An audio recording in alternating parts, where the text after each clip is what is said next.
What's up, Agent Zero here, and welcome back to another Minecraft Pocket Edition Redstone video. And today, we're going to be taking a look at this building right here.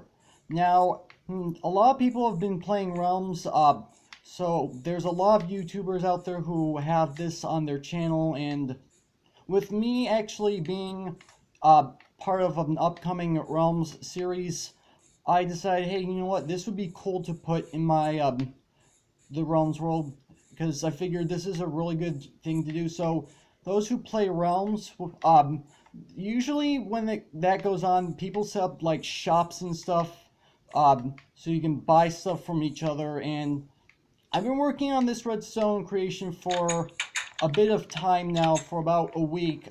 So as you can tell, it looks a little pretty big in here. So we've got ourselves over here a water source, we got ourselves some cauldrons, and then these two rooms back here, we've got over here some potion ingredients, and then we've got some potion ingredients back here. But that's not what I'm here to show you today. I'm here to show you guys this thing over here. Now, if you guys are familiar with what a laundromat is, it's pretty much the same thing, except instead of renting a washing machine, you're renting a brewing stand. And the reason why I feel that this is better than just simply having a potion shop is that the person owning the shop will have to spend a ton of time and resources in order to be able to get the potions in stock. And it's time consuming, and then you have to go out and get the potion ingredients. With this, the players on your server can just simply pick up the ingredients they want and then brew the potions they want on their own time. And at the same time, this, I feel, just makes for a really fun redstone project. So what we do is we go into this dropper right here, we place in our 2 iron ingots, and then from here we go ahead and push the button once and twice, and we get access to our brewing stand. So we go into our brewing stand, we go ahead, brew the potions we want, and then when we're done, we go ahead and take our stuff out, and it closes back up. So makes for a fun little redstone project for a multiplayer world. So yeah, let's go ahead and get started. So right here is actually a single module of one of these things. Yes, I said module. If you want to build one of these shops, you're going to have to build multiple ones of these, and there's actually 7. I built 7 inside of this building. Yeah, you can probably tell that took quite a while. So it's exactly the same thing. This is just what it looks like when it's raised above the ground. And so over here, I've actually got set up all the materials and the area we need to set this up. So the first thing you want to do is want to dig a 2 deep hole that is 3 wide and 7 long. Now if we go ahead, hold on. So if we go ahead and go into this chest, we can see that we have everything that we need in order to build this thing. And if you're building it in survival, this is the amount of items you're going to need. You're going to need 19 building blocks of your choice. It doesn't matter. You're going to need 3 pieces of redstone dust, 5 redstone repeaters, 3 redstone comparators, 2 redstone torches, a hopper, a sticky piston, 3 droppers, a button. You're going to need a chest. Obviously, you're going to need a brewing stand.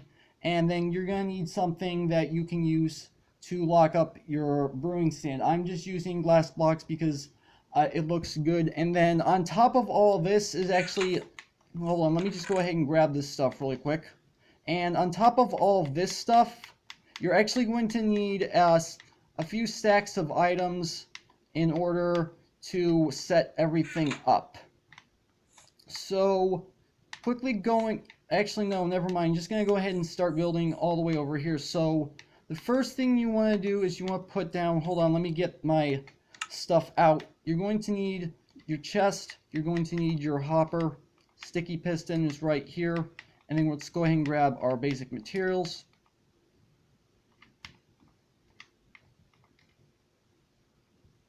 And yeah, so then first thing you want to do is you want to take your chest, you want to put in this space right here. From here you want to go ahead and put a hopper on top of it.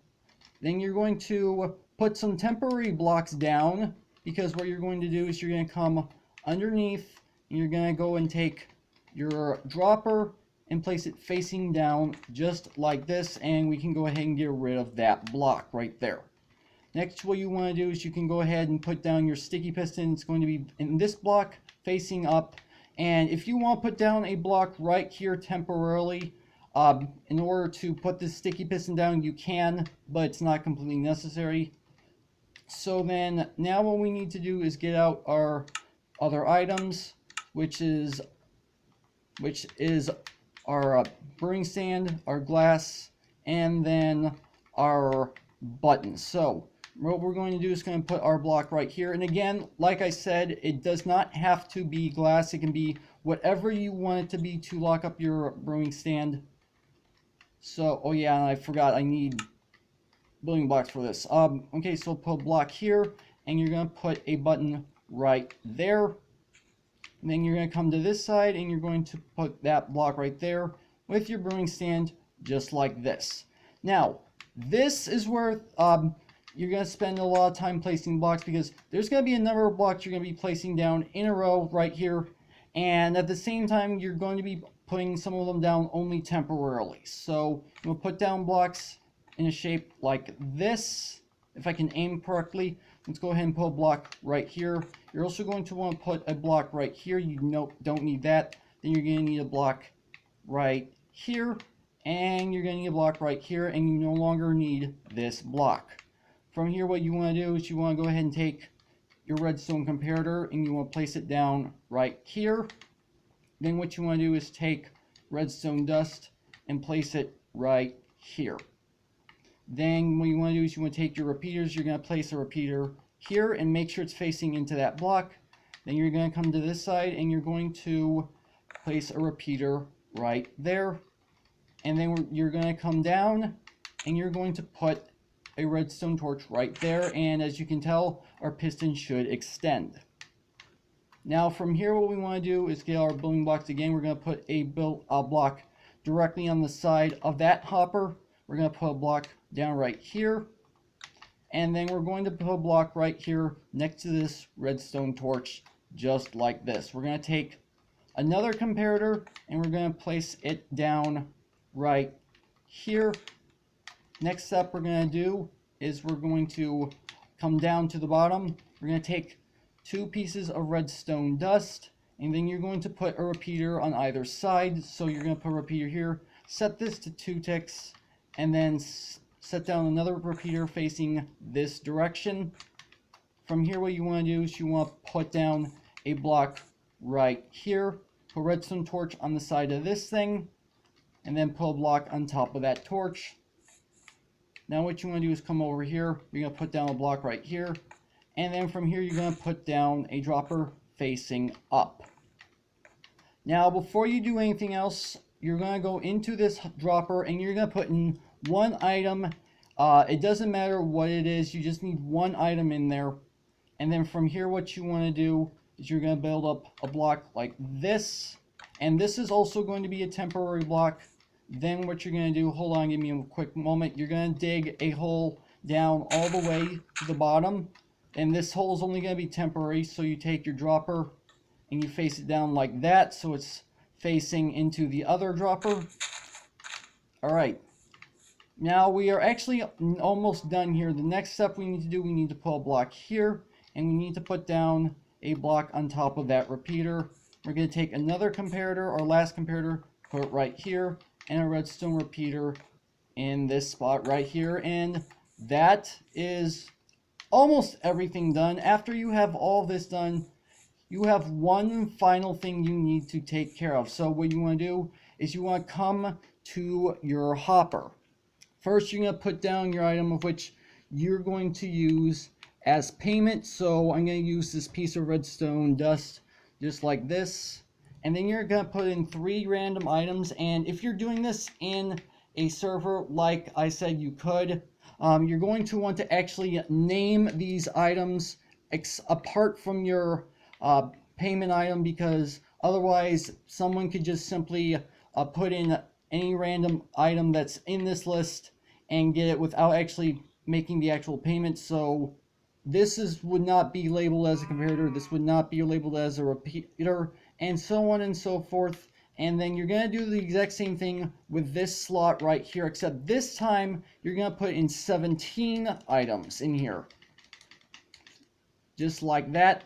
And there you go, just like that. And actually, since I have more of a different material, let's go ahead and switch out the redstone for our planks. And actually, we don't need to do that. So now we have our item filled. So now is the time to go ahead and test to see if this thing works. So we go in here, go ahead and put in our two oak planks as our example for showing you how this works. Go away, Mr. Cow, you ruined the set. Okay, so go ahead and push this button like before, once and twice, and our piston has retracted. Now, here's what happened. Once you when you're filling your hopper, you're actually creating an item detector, and here's what's going on. The hopper gives out a redstone signal of 1 if there are 22 items at max and 1 item as a minimum. However, this changes depending what you have in there, because there are items in the game, as you might know, that either don't stack or stack in 16. My recommendation is that when you're filling this hopper, use items that can stack in 64, because it makes things easier, and that way you don't have to get involved with any complicated math.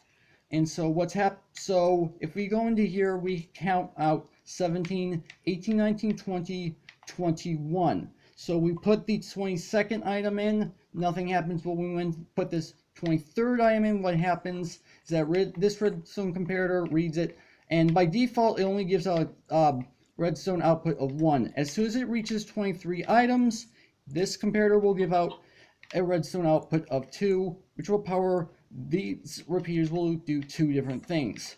First, it's going to activate this repeater, which is going to make the torch on the other side of this turn off, and then that will allow items to go out of the hopper. And because it's on a 2-tick delay, it will actually stay on long enough for 2 items to fall out of the hopper, and after which it will shut back off, which forces the hopper to stop moving items. But at the same time, when you do that, this repeater is active, and which means it activates the dropper that we have down in this back corner, which sends the item up top here.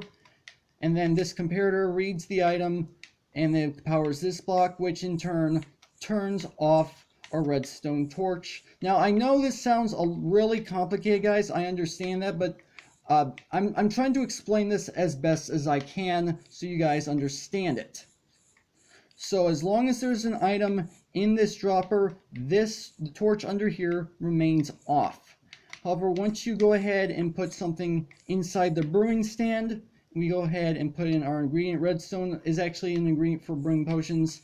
That'll allow this comparator to get an output, which will trigger this repeater, forcing this dropper to put the item back down at the bottom, so it is no longer powering this torch. However, this repeater is now active, which means this torch remains off anyways. And so if we go back into our brewing stand and we go ahead and take our item out, the torch under there turns back on and our piston extends, and then it's ready for the next person to use. Now, I know this may have sounded a bit complicated as I explained, because honestly, I've been working with redstone for a long time, so I understand a lot of the complicated mechanics, and I've tried my best in this video to explain you how this works. However, if you guys still happen to be confused as to what just happened in this video, then there's going to be a link down in the description where you can download this world for yourself, experiment around, and allow you guys to be able to take a closer look and try to learn more about the circuit. But anyway, guys, that's going to have to do it for this redstone video. I hope you guys did enjoy. If you did, make sure to hit that like button. Also, make sure to hit that subscribe button if you're new to the channel. And also, coming soon, I still don't have full details, is the new Realm series, so be on the lookout to that. So again, props to Juice and King Sub for offering me the position on this server. Anyway, guys, thanks for watching, and with that, I will see you guys later.